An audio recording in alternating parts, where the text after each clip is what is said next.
I'm head guide out here, and then I also take care of all the social media stuff. So a couple years ago, had a brilliant idea of starting a podcast, and that's kind of what has brought us to the dam. Boom, and welcome to the Big Honker Podcast. I am Jeff Stanfield with world fucking famous Andy Shaver. It would not be a podcast if you did not fuck up the introduction. Yeah, it's every day I do it. I don't know why. It's the only time I script anything in. When we started the podcast, I wanted to be as authentic as could be.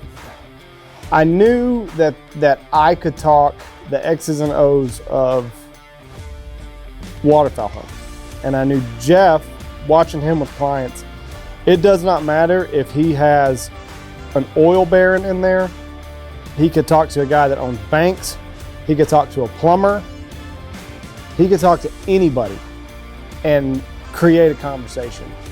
So I knew with me and him, I could handle, if we had somebody on here that only wanted to talk waterfowl hunting, and I knew he could talk to basically anybody. So I kind of thought we would have a good dynamic on the microphones, and then I'll never forget, uploaded the first episode. I'm sure it was terrible, and we had 38 downloads, that very first one. Great. I probably downloaded it 8 times out of the 38. The podcast, we were horrible at first. I went back and listened to one the other day. Oof, we were bad.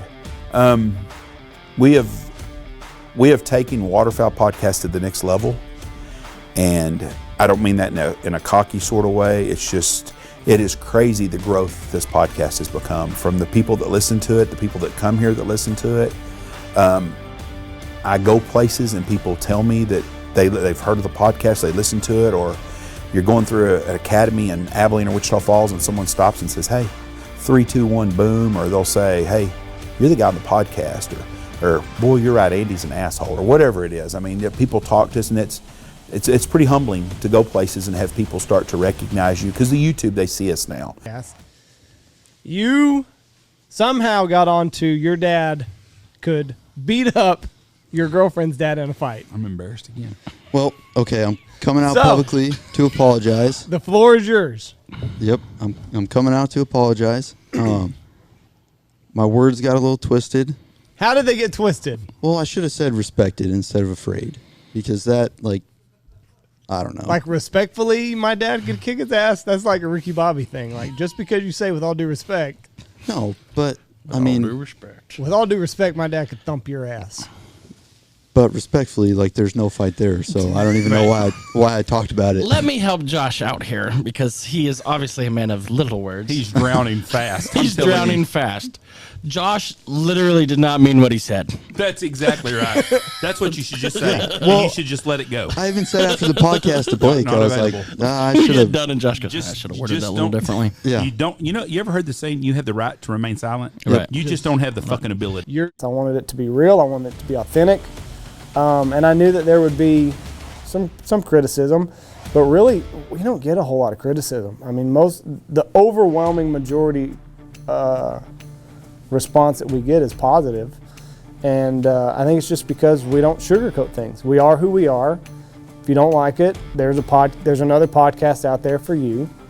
But we had a lodge full of people here this last weekend that only listen to the podcast. So we're doing something right.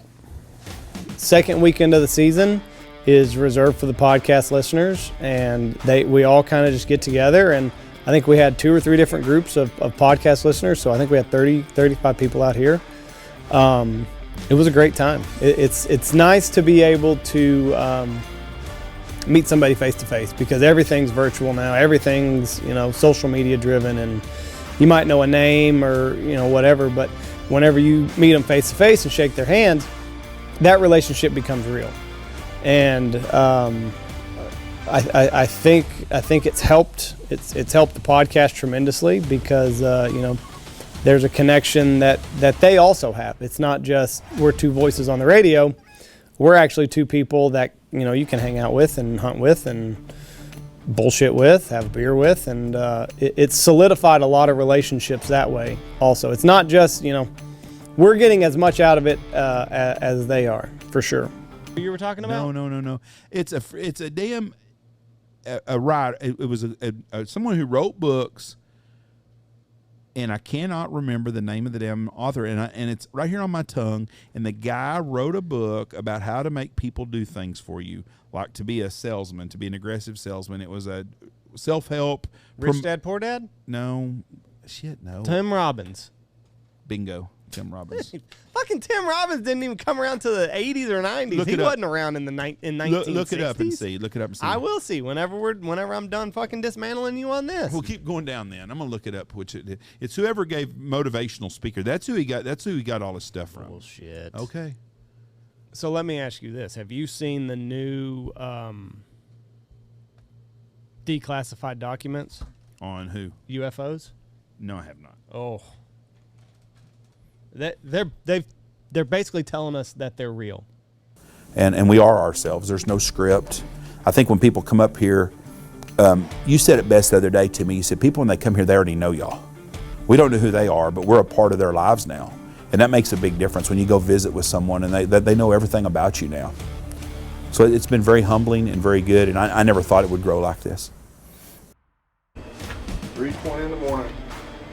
Times like this, I wish I was the plumber around this joint. Oh, wait a minute. The hardest part of my job is to getting used to waking up at 3:15 in the morning. Not a lot of people can do it.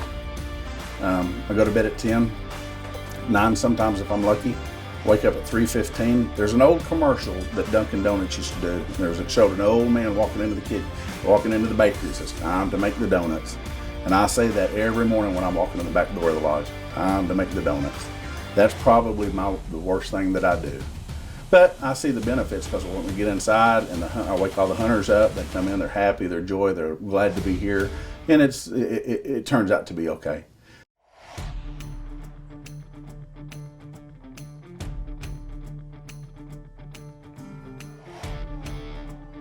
People that don't realize how big a factor wind is in waterfowl hunting.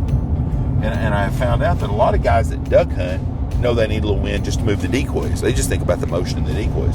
They don't realize how much wind affects field hunting, especially geese. When you don't have any wind, the birds fly 10 times higher than they normally fly. They don't want to work the decoys as well. You can't steer them. And the wind plays such a huge factor. And today we have no wind. It is 7:44. Birds haven't even really flown yet. And we're going to have birds start hitting the fields pretty quick. And I'm saying that today we are going to have a really slow day of hunting. Yesterday was a really good day. Today's going to be a really slow day. We have no wind. The moon's at 66, 67%, I think, already. We got a full moon in 6 days. It's going to be 70 degrees today. Whew. Thank God for 3 candidates. 3 dumb candidates. We froze our ass off for all morning. The flight never really got to us, but thank God for 3 dumb candidates that made just one big old loop around and then just dropped right in for us. The plus side of everything is we killed everything that we shot at. Not many groups that can say that. So, glass half full, everything that came in died. My father, Ron Stanfield, was a fireman in Wichita Falls for 23 years. And like I said, he got us started hunting. Very appreciative. Great man. People loved him. He retired from the fire department. He is inside of him. Evidently, we sent too much of him to Boss, so they made like 7 cases of him, which is 1,400 shells. So, Well, Dad got out here and was having such a good time, he called in and retired. Dad moved out here. He was a professional dog trainer for 20 previous years, and he had the idea of doing released pheasant hunts. So he started our pheasant hunting preserve here, and it's still running today. And he would run 3 pheasant hunts a day. He would run 1 in the morning and 2 in the afternoons a lot of times.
laughed and said, "Those are not geese."